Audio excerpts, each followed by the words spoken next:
این نفر برای ای خدمت ما و شما آزرده شده و این که الله مهربانانه او را به فضل کرمش بخیست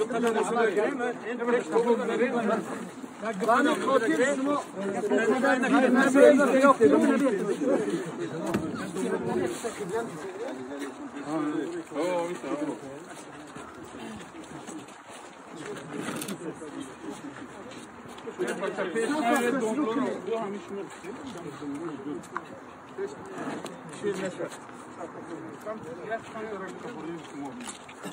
برادران عزیز گوش کنیم من نبینم گوش نوازم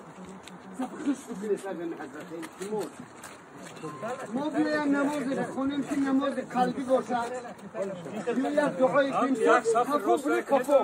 خفو بره این جوزی بس خفو رو روش کنیم یا نماز بخونیم که اون نماز مقبولی درگاه شود انشاءالله این قدر جنازه ای که 40 نفر جمع شود بشارت رسول اکرم صلی الله علیه و آله اون مید مغفور می شود الان الحمدلله صدها چندها صد نفر را بیادیم به خاطر نیت خوشرو کنه 4 تکبیر داره نماز جنازه ثنا خونده صلوات در دیمش در سیمش دعا برای مید خوشرو بکنه امام هم انشاءالله به صبر و تحمل میخونه که همه در کنه تا آخر دعا رو بخونه و در آخر هم که باشد التماس کنه که وضعیت نوتین جای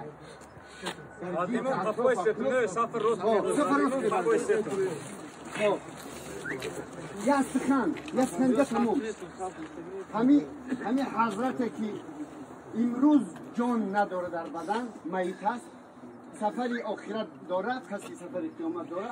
این ملاقاتی به پروردگار جل و علا داره یک چیز خاطر نبراریم ما شما برادران عزیز ما و شما چند قدر مهربان و محبیم به همین نفر میدونید که الله سبحانه و تعالی همه ما و شما مهربان تره این ملاقات به پروردگاری داره که گفته این الذین آمنوا و عملوا الصالحات اولئک هم خیر البریه الله سبحانه و تعالی در انتظاریه ان شاء الله ملاقات مثل پروردگار شه از الله امیدواریم که الله را از خود راضی می‌آورد اللهم اجعل قبره روضة من رياض الجنة اللهم ربنا ارض عنه اللهم ربنا عافيه واعف عنه واكرم نزله ووسع مدخله ونقيه من الخطايا والذنوب كما ينقى الثوب الابيض من الدنس وشاركنا في اجرك برحمتك يا ارحم الراحمين. وقتی که ماشین گشته موندن احتیاط کنید بچه‌ها همین اوسب ندینن. بودن گشته چخل مونده با وقتی ماشین میمونن التماس بچه‌ها. نه کدام اخلاقی دست بزنه همینجا بیان تا دست بزنه و اینا اگه جای بچه دوی نخسته نبرد اونه کراندار اونه کراندار ان شاء الله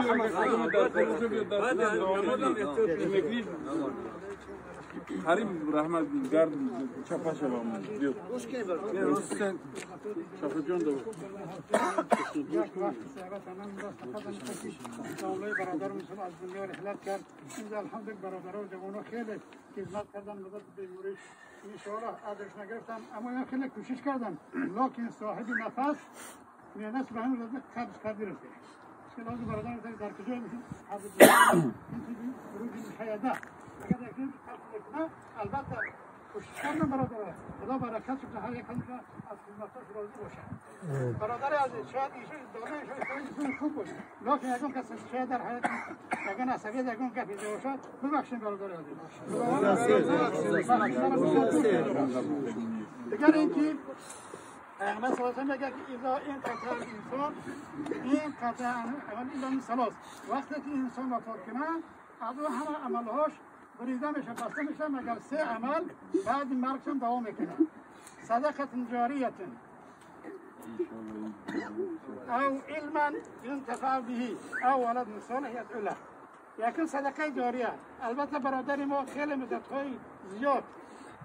عمرش در مسافرت